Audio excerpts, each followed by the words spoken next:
Bonsoir, bienvenue à tous. Nous sommes le lundi 7 février 2011 et nous vous accueillons sur un nouveau plateau depuis quelques semaines et désormais sur une antenne rebaptisée TV Sud. À partir d'aujourd'hui, vous l'avez certainement constaté, notamment au petit logo en haut à droite. Cette LTV est devenue TV Sud. Les horaires de nos principaux rendez-vous n'ont pas changé, mais notre marque, elle, a changé. Elle est désormais identique à Nîmes et Montpellier. Toujours deux programmes, deux JT différents, mais cette marque commune. Vous avez aimé cette LTV, j'en suis certain. Vous allez adorer TV Sud. Je vous donne les titres de votre journal avec la LGV pour le contournement de Nîmes-Montpellier. Peut-être enfin sur les rails. Un protocole a été signé ce matin entre l'État et les collectivités locales. Et la grogne est du côté des magistrats avec la mobilisation de leurs syndicats contre les propos de Nicolas Sarkozy, contre le président de la République. Les audiences civiles et pénales sont suspendues cette semaine à Montpellier comme dans d'autres villes de France. Et c'est le temps des plaidoiries au procès Bissonnette. Au cœur du débat, la culpabilité possible mais pas prouvée de Jean-Michel Bissonnette, le mari de la victime. La ligne grande vitesse entre Montpellier et Nîmes va-t-elle enfin prendre forme? Tout le monde semble en tout cas faire comme si, avec la signature ce matin à Montpellier d'un protocole relatif à ce contournement. Un ministre avait même fait le déplacement. Sophie Carloni et Jean Brun. Thierry Mariani, secrétaire d'État chargé des Transports, était à Montpellier aujourd'hui pour concrétiser un accord de partenariat avec toutes les collectivités territoriales du Gard et de l'Hérault et Réseau Ferré de France sur le contournement ferroviaire entre Nîmes et Montpellier. Cette nouvelle ligne de TGV, elle permet quoi? Elle permet de soulager l'ancienne ligne. Ça veut dire concrètement que, certes, c'est un plus pour la grande vitesse, mais ce sera aussi un plus dès que cette ligne sera en fonction pour tous les usagers des trains, des TER. Et donc ça, c'est quand même, même si le projet peut sembler coûteux, c'est quand même un plus, je pense, pour l'ensemble des usagers de cette région. Une ligne nouvelle d'environ 80 km entre Nîmes et Montpellier pour un montant d'environ 1,620 milliard d'euros pour désaturer la ligne existante. On ne va pas dégrader les services TGV qui existent aujourd'hui et qui passent par la gare de Nîmes Centre et ensuite la gare de Montpellier-Saint-Roch. Par contre, les TGV nouveaux qui seront créés passeront sur la ligne nouvelle et on aura de plus en plus de TGV nouveaux qui passeront sur la ligne nouvelle, notamment liés à ce temps de parcours entre Paris et Montpellier qui sera réduit d'environ 20 minutes pour passer de 3h20 à peu près à moins de 3 heures. Un programme qui participe à la construction de la circulation à grande vitesse entre Paris, Nîmes, Montpellier, Perpignan et Barcelone, un projet européen. On attend ça depuis très longtemps. Maintenant, il faudra veiller à respecter les délais 2016 et 2020 pour Perpignan-Montpellier et respecter également l'échéancier financier. Ça dérape très vite si on n'y prend pas garde. Voilà. Alors c'est un chaînon manquant. Vous avez vu que j'ai attiré l'attention sur le fait que l'Europe est une absente de ce projet allié qu'à hauteur de 4%. Pourtant, de Séville à Amsterdam, est-ce que ça ne s'appelle pas un projet européen? Je pense qu'il faut que l'Europe, avant qu'on signe définitivement les engagements financiers, revienne autour de la table avec une participation plus forte, évidemment. Ce contournement devrait permettre le gain de 100 000 voyageurs par an, mais une question demeure, permettra-t-il le respect des horaires? Excellente question. Le contournement est donc prévu pour 2016. Il prévoit deux nouvelles gares TGV à Manduel, près de Nîmes, mais également dans le quartier Odysseum à Montpellier. Autre dossier chaud d'infrastructure, le doublement de l'autoroute A9 au niveau de Montpellier. Les élus locaux ont profité de la venue de Thierry Mariani, secrétaire d'État au transport, donc ce matin pour plaider le dégel de ce dossier. On écoute Jean-Pierre Moore, président de l'agglo de Montpellier, et à nouveau Thierry Mariani. Les explications de ce dernier sont assez complexes. Vous allez vous faire votre propre avis. L'A9 est un dossier qu'il faut accélérer dans la mesure où l'ADUP est valable et qu'à partir de là, le financement est assuré et qu'on peut, en articulation avec le développement des voies ferrées, des transports en commun, donner toute l'armature qui est nécessaire à cette région dans les meilleurs délais. J'ai fait une réunion à l'initiative de Jean-Pierre Grand avec les maires de la zone pour le fameux dédoublement de l'A9. À savoir, est-ce que c'est l'option, pour faire simple, courte ou l'option longue qui est tranchée. Il y a un point nouveau, c'est que Le Conseil d'État a validé la DUP pour l'option longue en décembre dernier. Et en réalité, tout le problème est de savoir... On a 2 projets aujourd'hui, si vous voulez. Un projet qui a été validé au niveau juridique, qui est l'option longue. Un projet court qui est dans les tuyaux, lequel on prend. Voilà, c'est une discussion. J'ai écouté les élus qui majoritairement sont pour l'option longue, mais il y a aussi des élus qui sont pour une option courte. Donc je vais voir avec les services si les étapes administratives des différentes options nous permettent d'avoir encore le choix. Vous l'avez compris, la version courte entre Montpellier-Est et Saint-Jean-de-Védas ou la version longue entre Vendargues et toujours Saint-Jean-de-Védas, le cœur du ministre balance. Europe Écologie Les Verts, en tout cas, a déjà réagi. Vous vous rappelez de la venue vendredi dernier d'Eva Joly pour dénoncer ce projet. Les Verts accusent aujourd'hui Thierry Mariani de piétiner le Grenelle de l'environnement. Rien que ça. Autre grogne nationale, celle-là. Les magistrats ne sont pas contents des déclarations de Nicolas Sarkozy sur l'affaire du meurtre de Laetitia à Pornic en Loire-Atlantique. La fronde partie de Nantes fait désormais tache d'huile. À Montpellier aussi, les audiences civiles et pénales seront suspendues cette semaine. Un reportage de Cyriac Planchon et Edgar Santander. Après 1 heure de délibération à huis clos, les magistrats de Montpellier ont tenu à faire une déclaration publique dans laquelle ils s'insurgent contre le fait que cette mise en cause totalement infondée des autorités judiciaires et des services pénitentiaires d'insertion et de probation proviennent des plus hautes instances représentatives de l'État, dont le président de la République, pourtant garant constitutionnel de l'indépendance de la justice. Comme la plupart des tribunaux français, celui de Montpellier a voté les suspensions d'audience jusqu'au 10 février à l'exception des urgences. Il déplore un gros problème d'effectifs. Quand un juge a 100, 400, 500 dossiers, il ne fait pas le même travail que s'il en a 50. Je pense que ça, tout le monde pourra le comprendre. Et donc, le défaut de suivi de la personne en cause dans le drame de Pornic est bien un manque de moyens. Je pense que tout le monde l'avait rappelé et les plus hauts magistrats l'avaient rappelé dans cette affaire. Des propos du président de la République qui font sortir de leur gonds les magistrats.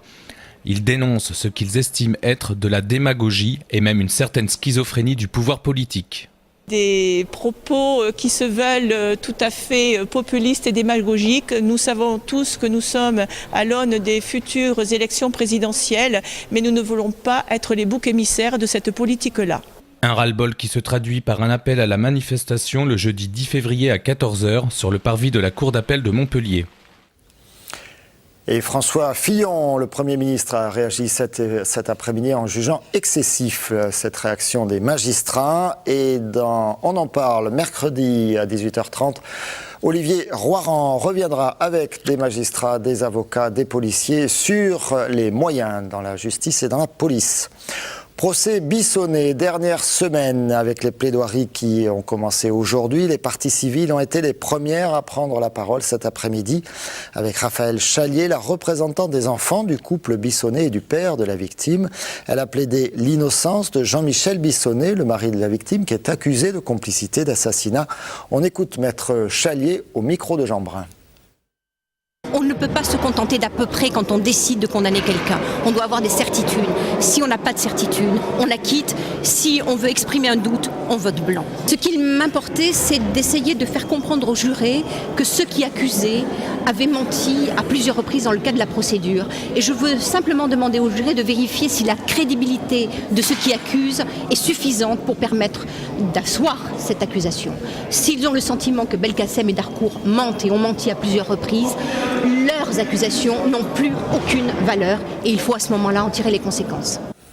Et on a entendu un autre son de cloche cet après-midi dans ce procès avec le représentant du frère de la victime qui lui est convaincu de la culpabilité de Jean-Michel Bissonnette, ce qui a déclenché un nouvel incident causé par Jean-Michel Bissonnette. Nous avons Jean Brun au téléphone qui est resté sur place au palais de justice. Jean Brun, est-ce que vous pouvez nous raconter ce qui s'est passé ? Oui, je vais vous raconter ce qui s'est passé. Ça commence par un éclat de voix. Putain, c'est pas possible d'entendre des mensonges pareils. Dans son box, Jean-Michel Bissonnette n'y tient plus. Il hurle contre l'un des défenseurs du frère de la victime, Jean-Michel Juin. Lucas Brakiewicz a commencé à défendre sa partie civile depuis 10 minutes. Il relate les faits la nuit du meurtre de Bernadette Bissonnette. C'est au moment où il évoque le retour, la nuit même, chez son beau-frère, que Jean-Michel Bissonnette se met dans une colère noire. Il éructe « Vous voulez que je devienne fou ?» Et il ajoute « J'ai déjà foutu ma vie en l'air avec tout ça. Devant ce qui ressemble à des aveux, le silence se fait dans la salle. Le président Mokaer rappelle à Jean-Michel Bissonnet que la Cour peut poursuivre les plaidoiries sans lui. Bissonnet préfère quitter le box des accusés. Ce nouvel incident montre bien que depuis le début de cette affaire, Jean-Michel Bissonnet redoute par-dessus tout le verdict de la Cour d'assises. On a l'impression qu'il préfère rester dans sa position d'accusé, une position plus confortable à assumer devant sa famille et surtout ses 2 enfants. Et Jean, quelles peuvent être les conséquences de ce nouveau coup d'éclat ? Vous l'avez dit, le président a rappelé que les plaidoiries peuvent se poursuivre. Et c'est ce qu'il a fait, puisqu'il a fait venir un huissier sur place au tribunal pour notifier l'obligation de reprise des débats à Jean-Michel Bissonnet.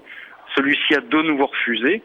Les choses étant constatées par l'huissier, le président a pu faire reprendre les audiences et Lucas Brakiewicz, qui défend donc les intérêts du frère de Bernadette Bissonnet, a pu reprendre sa plaidoirie devant la cour, mais devant un box dans lequel il manque un des 3 accusés, Jean-Michel Bissonnet. Donc demain, ce sera bien le tour des avocats généraux. Alors, demain, ce sera un peu plus compliqué puisque Jean-Michel Juan, le frère de Bernadette Bissonnet, a 2 conseils, Lucas Brakiewicz et Jean-Robert Fung. Maître Fung ne pourra pas plaider ce soir, il plaidera demain. Il sera suivi des 2 avocats généraux, mais vu les retards pris, on se dirige vers un verdict qui devrait intervenir jeudi soir ou vendredi dans la journée. Merci Jean Brun. Suite de ce procès forcément demain. Hélène Mondroux l'a fait, le maire de Montpellier a marié samedi Tito Livio Santos et Florent Robin, une union qui reste symbolique dans la mesure où le mariage entre 2 personnes du même sexe n'est pas prévu par la législation française. Un mariage militant aussi pour les 2 hommes. Olivier Roiran.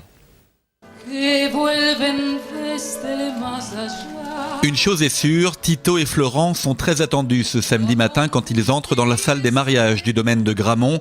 Famille, amis, médias et le maire de Montpellier entouré de tous ses adjoints. La cérémonie républicaine peut commencer. Monsieur Tito Livio Santos Mota, consentez-vous à prendre pour époux Monsieur Florent Robin ici présent?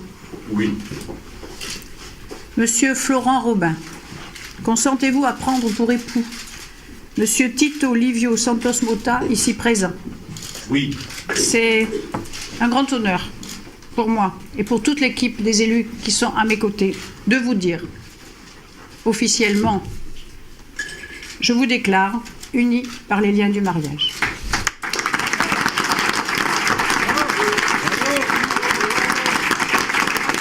Et le mariage de Florent et Tito restera symbolique. Hélène Mondroux ne pourra pas l'inscrire sur les registres de l'état civil, mais tous les autres symboles ont été respectés. La lecture de l'acte de mariage et bien sûr l'échange des alliances.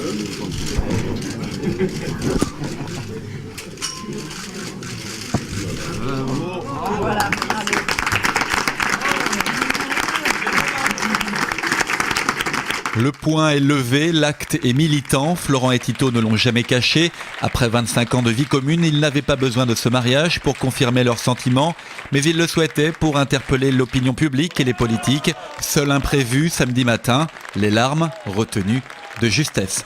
C'est de la fierté et c'est le sentiment que le combat continue. L'émotion, je ne pensais pas que j'allais être à ce point ému. Et je pense que c'est le fait qu'on sent que quelque chose est en train de se passer, qu'on a des élus avec nous et que maintenant le débat est au niveau des hommes et des femmes politiques et des élus de ce pays. Voilà. Et si on peut continuer et bien modestement et très humblement continuer à faire avancer les choses, Tito et moi, je te consulte même pas puisque c'est pas la peine. Ça fait 25 ans qu'on le fait. Voilà. Je crois qu'il faut que déjà au moins accepter d'en débattre. Le problème, c'est que là, aujourd'hui, le gouvernement ne veut même pas débattre de ce problème de société. Vous avez quand même 9 pays en Europe, dont l'Espagne, qui est très près de chez nous, où vous pouvez faire un mariage, où c'est autorisé, le mariage homosexuel est autorisé. C'est une question d'évolution de la société et on ne peut pas accepter qu'il y ait une discrimination, j'allais dire, du fait de sa propre vie sexuelle. On ne peut pas être discriminé pour cela. Et les jeunes mariés ne se sont pas embrassés à l'issue de la cérémonie. Ils le feront publiquement quand leur mariage deviendra légal. C'est déjà le cas depuis 1 an dans le pays natal de Tito, le Portugal. Et autre loi contestée, la loi dite LOPSI 2 pour, je fais attention à ce que je lis, loi de programmation pour la performance de la sécurité intérieure, un nom bien compliqué pour une loi votée fin 2010 par le Parlement, qui comprend notamment un article sur l'expulsion d'habitats illicites, un article qui inquiète beaucoup le collectif Reste à Quai, qui manifestait samedi après-midi. Ils étaient environ 300 personnes sur l'esplanade à Montpellier. On écoute leur porte-parole au micro d'Olivier Roiran. La trêve hivernale, on n'en parle plus. La protection des biens à l'intérieur d'une habitation qui va être détruite, on n'en parle plus. On parle carrément de destruction de l'habitation soi-disant illicite. Donc même si on est propriétaire du terrain ou si on a l'autorisation du propriétaire pour être sur ce terrain en camion, en tipi, en yourte, en éco-construction, on est criminel, voilà, parce qu'on n'est pas comme les autres, on ne vit pas dans un truc en dur qui ne répond pas au code de l'urbanisme. Et voilà, on est stigmatisé, quoi, comme certaines populations l'ont été il y a une cinquantaine d'années, on est stigmatisé. Autre conflit social, celui qui oppose les pompiers de l'Hérault à leur direction. Ils sont en grève, les pompiers du département, depuis 17h. Ils manifesteront demain à partir de la caserne de La Paillade à 9h du matin. Dans Sport Sud, à 18h30, Olivier Brachat est revenu sur un week-end sportif décevant pour les footballeurs montpelliérains, défait à la maison par Saint-Étienne. Un week-end bien mieux réussi pour les handballeurs qui se sont qualifiés en Coupe de France. Victoire aussi pour les hockeyeurs et le foot américain. Par contre, et non pas par contre, pas du tout, pour la première des volleyeurs à Castelnau. Victoire également, on revient sur ce match avec Olivier Roiran. Une nouvelle et grande salle occupée provisoirement avec un champion du monde de hand dans le public. Et si on ajoute un point fort, le contre, on peut dire que tous les ingrédients étaient réunis samedi soir à Castelnau pour assister à un gros match du Montpellier Volley. Mais les Bretons n'étaient pas venus faire de la figuration et ils vont le montrer pendant les 2 premiers sets. Et Montpellier va démarrer en douceur avec un premier set où les hommes d'Arnaud Josserand vont profiter de nombreuses fautes rennaises, 6 contre 1 pour le Montpellier Volley. Du coup, Rennes ne parviendra pas à réduire les 3 points d'écart chronique de cette manche. Les volleyeurs montpelliérains emportent le set 25-18. La même chose, ils vont mieux jouer, d'accord ? Et c'est bien connu, il faut toujours écouter son coach, car effectivement, les Bretons vont revenir au second set. Les Montpelliérains qui croyaient le scénario de la victoire déjà écrit sont pris de court, malgré des contres toujours redoutables. Ils vont se réveiller pour recoller 22-22, mais c'est finalement Rennes qui va emporter le deuxième round du combat, 25-23.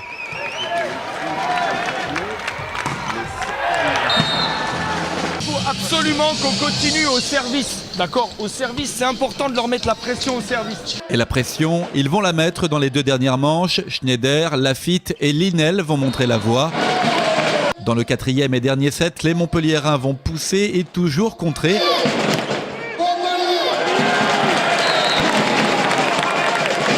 Le MUC l'emporte 3-7-1, c'est bien avant d'aller affronter Poitiers samedi prochain. Décidément, le Palais des Sports de Castelnau émet des ondes plutôt positives.